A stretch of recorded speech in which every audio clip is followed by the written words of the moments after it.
Nous sommes en face d'une situation qui a changé en ce qui nous concerne depuis le 1er janvier 2012, puisqu'il y a la mise en place d'un mécanisme de réduction des productions de CO2 par les compagnies aériennes à travers des dépenses en plus, un mécanisme compliqué.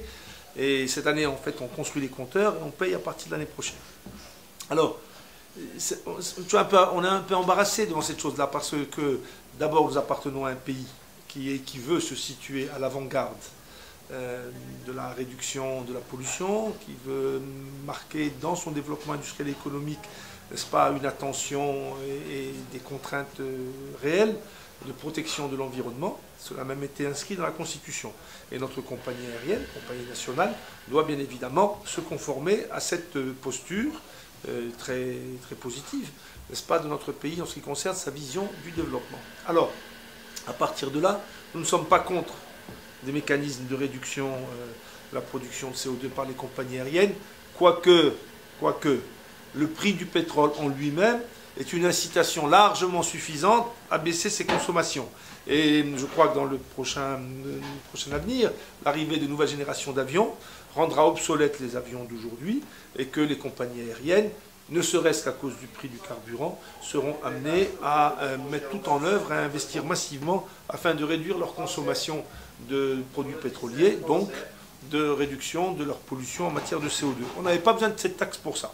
Et cette taxe, elle représente environ 5% du prix du carburant. Et elle représente, dans le cas du Royal Maroc, à peu près notre bénéfice annuel. Donc ce qui montre l'importance, quoique marginale, sur le prix du pétrole, mais très important dans ce qui concerne notre résultat. Alors, notre vœu, c'est que les mécanismes d'application soient internationaux, soient mondiaux, et soient pilotés par l'OACI, qui est l'institution légitime dans le monde, pour proposer des mécanismes de taxation de la pollution. Aujourd'hui, l'Europe, par le mécanisme qu'elle impose, et qu'elle impose de manière autoritaire, eh bien en fait, elle collecte des taxes sur le monde entier pour son usage propre. Peut-être qu'une manière intermédiaire, avant que l'OACI mette le mécanisme mondial, c'est que déjà une partie de cet argent revienne, n'est-ce pas, aux pays des compagnies aériennes concernées.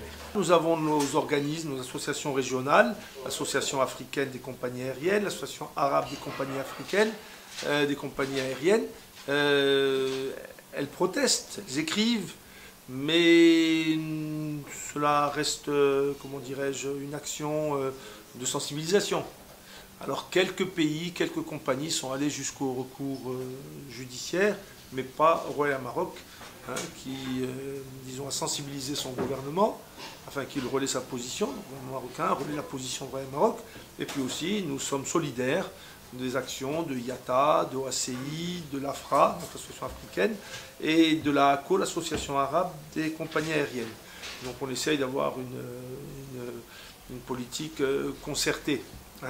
Mais je dois dire que nous sommes très loin d'avoir une position aussi, comment dirais-je, ferme que des compagnies ou les pays comme la Russie, la Chine, sur cette question.